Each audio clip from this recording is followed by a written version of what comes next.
ఉత్తర Korea president Kim John ఉన్ దక్షిణ కొరియాను తరచూ రెచ్చగొడుతూ ఉంటారు. తాజాగా అమెరికా విదేశాంగ మంత్రి Antony Blinken Korea acting president Choi Sang Mok సియోల్ను కలిశారు. వెంటనే కిమ్ తన ప్రతాపం దక్షిణ కొరియాపై చూపించారు. లాంగ్ రేంజ్ మిస్సైల్ ప్రయోగించాడు. దీనివల్ల సియోల్కు ఎలాంటి నష్టం జరగలేదు. తాజా పరిణామాలపై ప్రత్యేక కథనంలో మరింత సమాచారాన్ని తెలుసుకుందాం.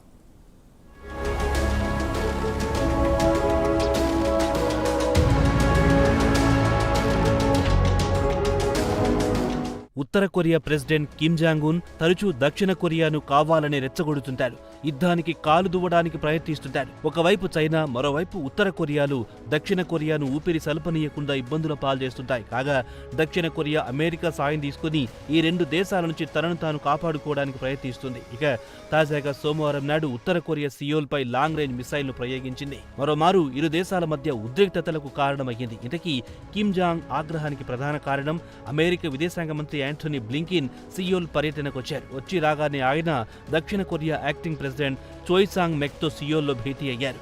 ఈ భేటీ సహజంగానే కిమ్కు నచ్చదు కాబట్టి వెంటనే తన ప్రతాపం చూపించాడు.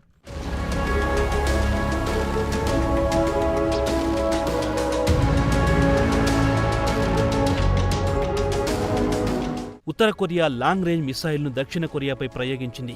బ్లింకన్ దక్షిణ కొరియా అధికారులు సియోల్లో సమావేశం జరుపుతున్నప్పుడు ఉత్తర కొరియా బాలిస్టిక్ మిసైల్ను ప్రయోగించింది. దక్షిణ కొరియా మిలిటరీ అధికారులు తమ దేశంలో తూర్పు దిక్కులో ఈ మిసైల్ ప్రయోగించారని చెప్పారు. తమ మిలిటరీ వెంటనే ఇంటర్మీడియట్ రేంజ్ బాలిస్టిక్ ను గుర్తించి దాన్ని అడ్డుకుందని తెలిపారు. కాగా కిమ్ ప్రయోగించిన మిసైల్ సుమారు 1100 కిలోమీటర్లు ప్రయాణించింది. దక్షిణ కొరియా, జపాన్ మధ్య ద్వీపంలో పడింది. కాగా దక్షిణ కొరియా వెంటనే అప్రమత్తమైంది. నిఘాను మరింత పెంచింది. కాగా ఈ మిసైల్ నీళ్లలో పడిందని జపాన్ తెలిపింది. కాగా ఈ ఘటన జరిగిన వెంటనే దక్షిణ కొరియా ఇటు అమెరికాతో పాటు అటు జపాన్తో చర్చలు జరిపింది.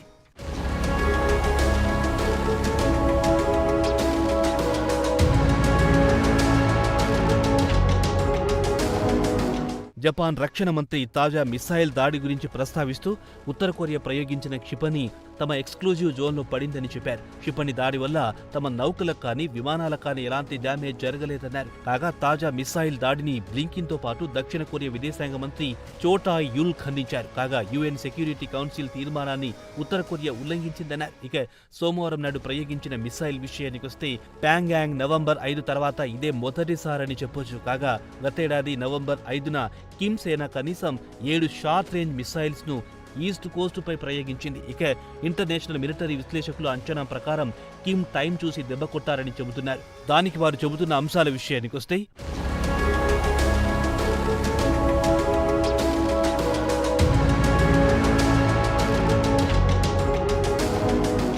మరో 2 వారాల్లో అమెరికాలో డొనాల్డ్ ట్రంప్ దేశ అధ్యక్షుడిగా బాధ్యతలు స్వీకరించబోతున్నారు. అది కాకుండా డిసెంబర్ నుంచి దక్షిణ కొరియాలో రాజకీయ సంక్షోభం నెలకొంది.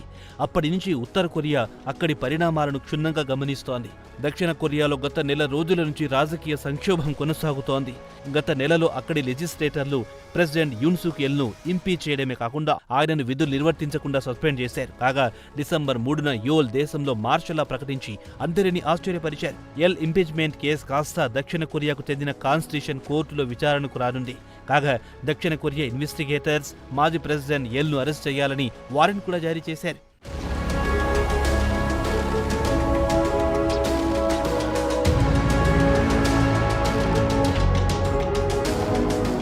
ఇదిలా ఉండగా కిమ్ మిసైల్ దాడి తర్వాత దక్షిణ కొరియాను అన్ని విధాలుగా ఆదుకుంటామని ఆంథోనీ బ్లింకన్ హామీ ఇచ్చారు. ఇరు దేశాల మధ్య ద్వైపాక్షిక సంబంధాలు మరింత బలోపేతం చేసుకోవాలని నిర్ణయించాయి. దీంతో పాటు జపాన్ను కూడా చేర్చుకుని 3 దేశాల మధ్య సంబంధాలను మరింత బలోపేతం చేసుకుంటామని యుఎస్ స్టేట్ డిపార్ట్మెంట్ ఒక ప్రకటనలో వెల్లడించింది.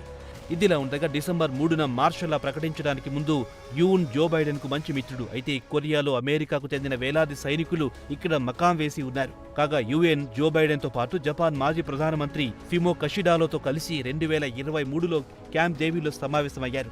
3 దేశాలు కలిసి సంయుక్తంగా ఉత్తర కొరియాపై ఇంటెలిజెన్స్ చేయాలని నిర్ణయించాయి. ఇదిలా ఉండగా దక్షిణ కొరియా మాత్రం ఇటు అమెరికాతో పాటు జపాన్తో సత్సంబంధాలు కొనసాగిస్తుందని చెప్పారు.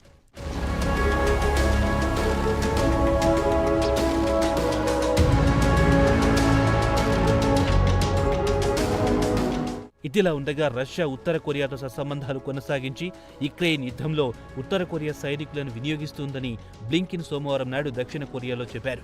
దీనికి బదులు ఉత్తర కొరియాకు రష్యా మిలిటరీ సామాగ్రితో పాటు శిక్షణ కూడా ఇస్తోంది. తాజా పరిణామాలను బట్టి చూస్తుంటే మాస్కో తమ అడ్వాన్స్డ్ స్పేస్ అండ్ శాటిలైట్ టెక్నాలజీని ప్యాంగాంగ్తో పంచుకుంటోందని బ్లింకెన్ అన్నారు. యుక్రెయిన్ యుద్ధంలో ఉత్తర కొరియాకు చెందిన సుమారు 1000 మంది సైనికులు ప్రాణాలు కోల్పోయారని అన్నారు. కాగా ఉత్తర కొరియాను న్యూక్లియర్ పవర్గా అధికారికంగానే రష్యా అంగీకరించే అవకాశాలు కనిపిస్తున్నట్లు బ్లింకెన్ చెప్పారు.